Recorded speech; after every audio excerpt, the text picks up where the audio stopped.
Wisdom is our inborn ability or capacity to see the truth and also realize the truth. Enlightenment is called the realization of the truth. At the moment of the Buddha's enlightenment,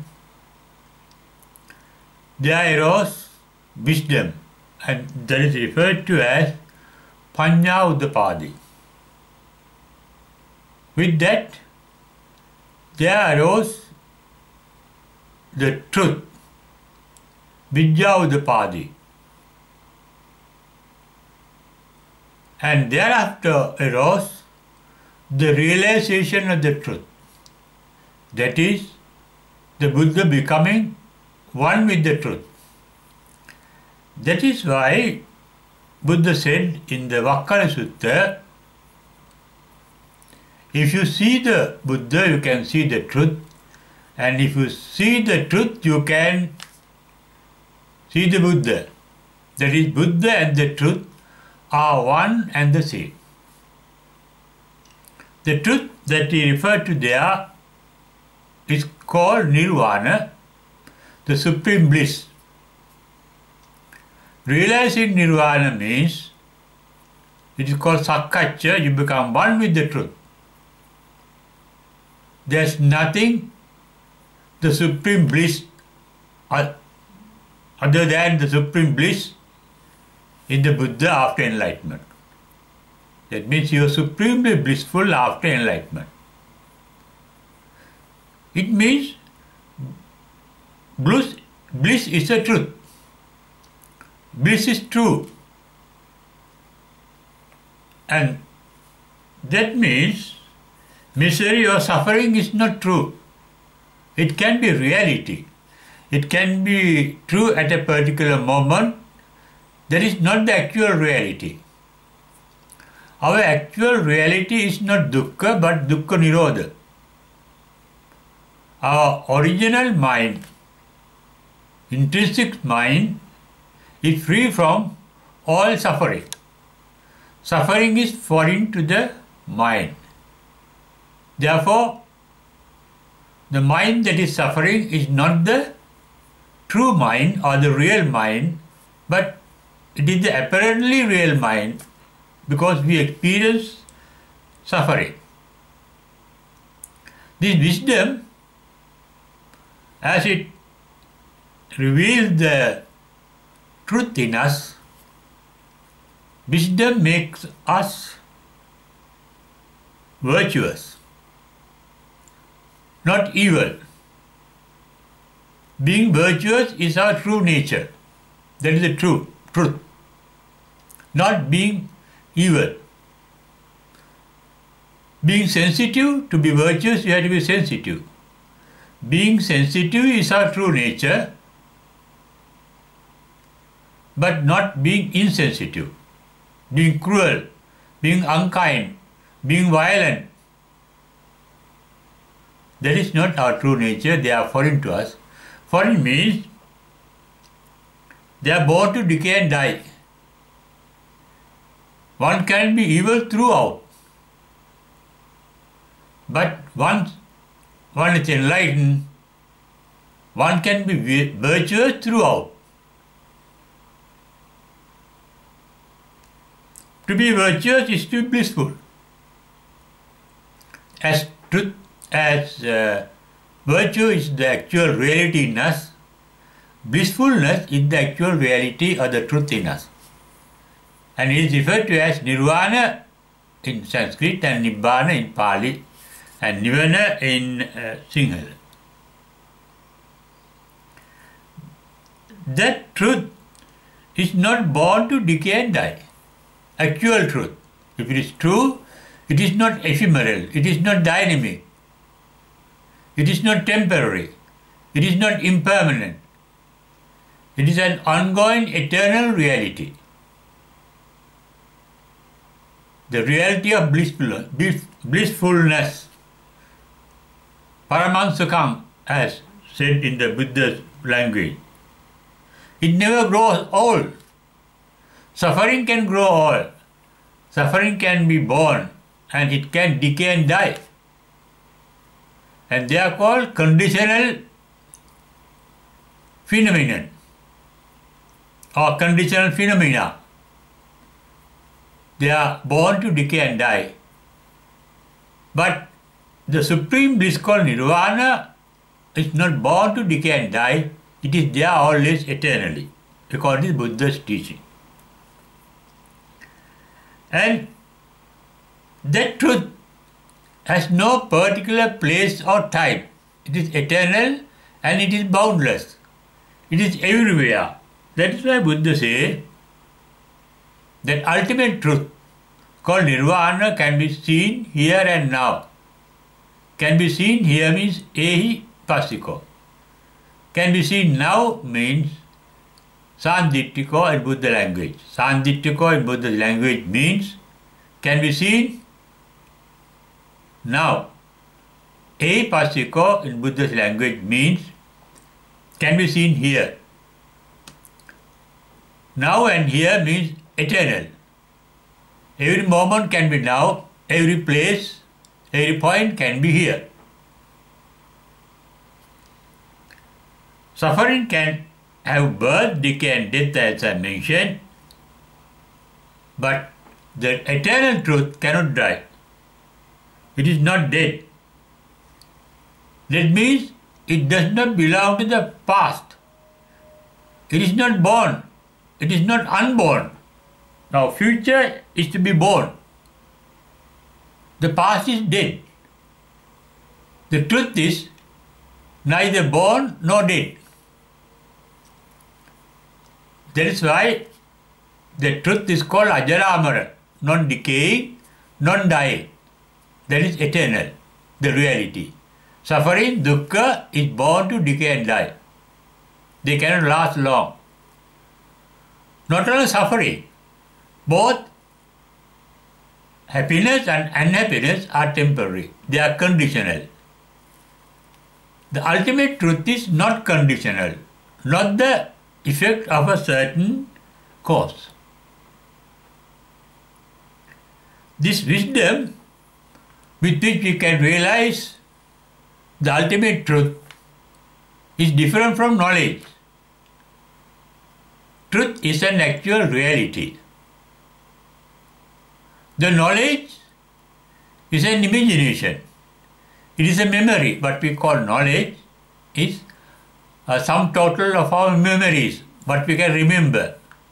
But what can we remember? We can remember only ideas. We can remember the idea of nirvana. We can remember the idea of heaven. We can remember the idea of the Buddha. We can remember our parents, mother and father, teachers, husband and wife, children. They are all memory, they are illusions. Therefore, ultimate truth is not an idea, although ideas can be real, actuality when we are facing with an idea. Wisdom, other than, unlike knowledge, knowledge is always of the past. Wisdom is always in the present. When you are wise, it is in the present moment.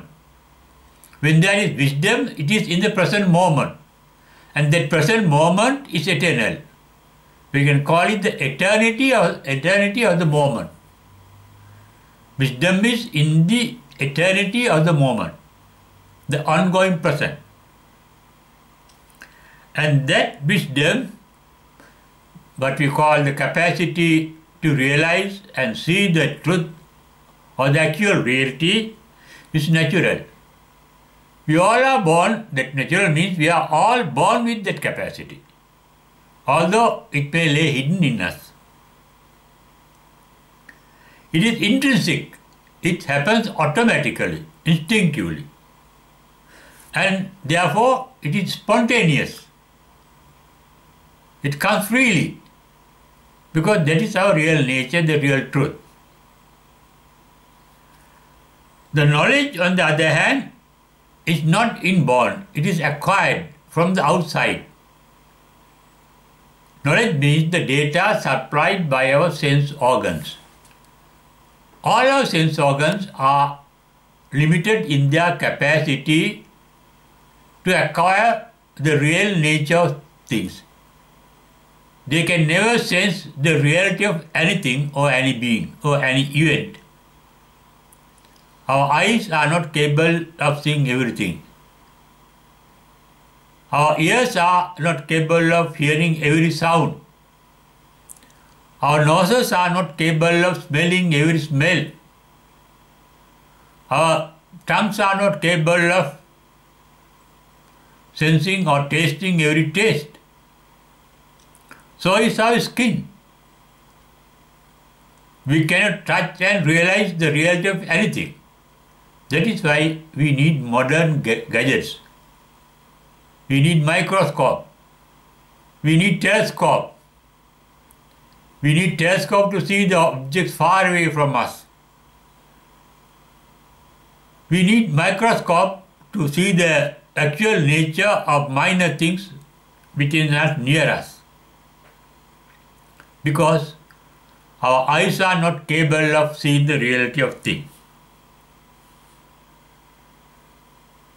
The reality can never change. Our actual truth can never change. Truth is eternal. But all our suffering, our happiness, our unhappiness, our feelings, our thoughts, our ideas, they are real, but that real is not actual reality. Therefore, they are subjected to changes.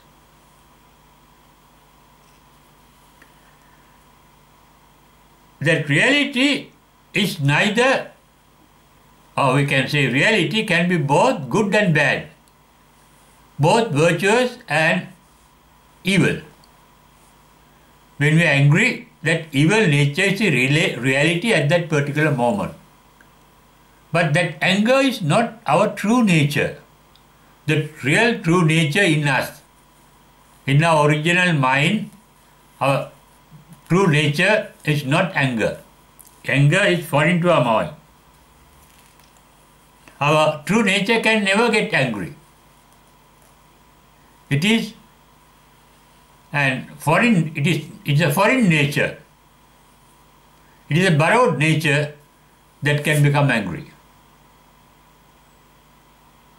The real nature in us is actual nature, the true nature, the truth in us is sublime.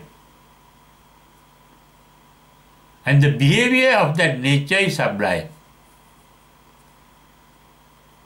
In fact, all the teachers according to Buddha teaches the world the sublime behavior. The Buddha referred to it as brahmacharya. The word Brahma means sublime, charya means behavior. As the most sublime behavior at the time of Buddha was in the highest god called Mahabrahma at the time of the Buddha, in which the Brahmins believed, and his behavior is also called brahmacharya. That is a practical use of the word brahmacharya. There are 5 aspects of the Brahma sublime behavior according to what the Brahmin Vasetta admitted as the Trivijja Sutta in the Buddhist canon. According to this statement of both Buddha and the Brahmin ascetic Vasetta, one of the main behavior pattern of Buddha is aparigraho. Aparigraho is not attached to anything, independent, not being attached. Avyapada citto. That mind does not resent anything. That means can accept anything as it is without being attached to it. Avero Chitto. That mind is free from hatred. Hatred is of the past. It is through the past memories we hate things and beings. But that ill will or anger can be instant at the present moment. We can be angry at the present moment. But our hatred can be based on our past experiences, past incidents. It can go from life to life according to Buddha's teaching and certain records in the Buddhist canon. As that mind is free from both attachment and resentment, it is free from mental defilement, asamkilitto chitto. The difference between the purity of thought in a Brahma and an enlightened one called Arahant is, in the Brahma, the purity of thought is there superficially, but impure capacities of thinking is there hidden. It is only the subconscious nature that is pure and purified. In Arahant, the entire defilement, some total defilement in the mind of an Arahant is extinguished. That is why it is called Dukkha Nirodha. According to Buddha, our true sublime nature is referred to as Brahmacharya, the behavior of that true nature, how it acts, how it behaves. It's called Metta, Karuna, Mudita and Upekka. That is our true nature. Metta can be called altruistic love. The word comes from mittata, friendliness. Being friendly to every being and thing, that is benevolence. Well-wishing, not ill will, but a benevolence, metta. And one aspect of metta is karuna, compassion, empathy. You can feel for the suffering of others. Mudita, that is altruistic joy, that is you are never tired of being good to others and to good to yourself. Being good, being virtuous. Not fed up with being good, being virtuous, free from attachment and free from resentment. Because that mind does not get burned by attachment and resentment, disturbed by that. No suffering, no excessive energy is used in being free from attachment and resentment. And that mind is free even from thinking. That is the type of the mind of an Arahant. Vitaragi, Vitadosi. Vitaragi means that mind is free from attachment. Vitadosi means that mind is free from resentment. Therefore, that mind is always awakened. That is why it is said in Pali as Jagaryana Yoga, they never sleep. They are always awake because their mind does not get tired at any time. And it is always blissful. That is why it is called mudita. And another aspect of that mind of Buddha, the sublime nature, is upekha, non-conflict with anything and any being. That means that mind is one with all other things and beings. It means our true nature of the mind is part and parcel of the entire nature. We are nature at the base of our mind. We are natural. And our mind, the natural mind, consists of natural tendencies, natural features. What are natural tendencies that we can observe? The nature is full of love towards others. In Christianity and several other theistic religions, the nature is identified as a God, a being, a mighty being. In St. John's Bible, it is said that God is love, nothing but love. Love is a quality of the nature, a sublime quality of the nature.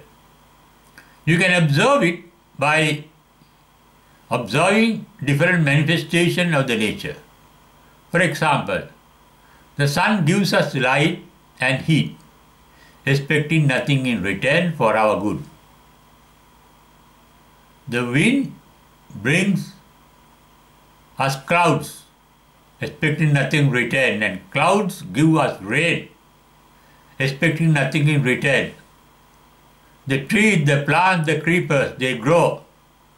They give us vegetables, they give us yam, they give us fruit, they give us flowers, they give us honey, they give us fragrance, they give us wood, they give us firewood, they give us shade, expecting nothing in return. Rivers and streams, they flow, fertilizing desert lands, making land fertile, expecting nothing in return. And they are impartial and equanimous in their behavior. We can drop both flowers and ugly things on the earth, but earth accepts them both equally, both rubbish and flowers, both that is emanating fresh smell and both that emanate fresh smells and bad smells. No distinction between the good and the bad. That is why in the Sermon on the Mount, Jesus Christ said, God gives light and rain to both good people and bad people alike. That is the divine nature. That is the sublime nature. That is the nature of the nature. We are also made out of nature, and we too have naturally that true nature of nature in us, but that is covered by the present realities, although they are not the actual reality of ourself. There is no self in nature, but we have created self through our memories. Nature is selfless, that is why it behaves expecting nothing in return for our good. Nature is benevolent. Therefore, our true nature is benevolence, and wisdom is the capacity to realize that true nature called benevolence. When we are wise, we are virtuous, we are sensitive, we are kind-hearted, we are benevolent, we are active, we are helpful, we are happy, we are blissful. That is the real truth in us that we have to realize through our wisdom, the natural capacity to be true according to the nature of our nature, that is our Mother Nature. Mother Nature has given us birth, but we behave different from the Mother Nature. We can be harmony with the Mother Nature when the wisdom is dawned in us through trial and error method, through suffering, through learning lessons, by not being natural and true in our nature.